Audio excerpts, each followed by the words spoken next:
কিভাবে হইছে মাদ্রাসায় খানে এমনি কেমন লাগে মাদ্রাসায় এমনি খাই একটা খাওয়া আরে মাদ্রাসা দেন মনে হয় না কেন ধরবো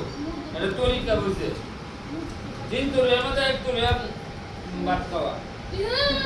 ওইটাই আনতে যাবিস তো বলছে এই এক নম্বর হলো নামাজ আছে আরে গেল না হাঁটু এক হাঁটু উঠায় আর একটা হলো দুই হাঁটু উঠায়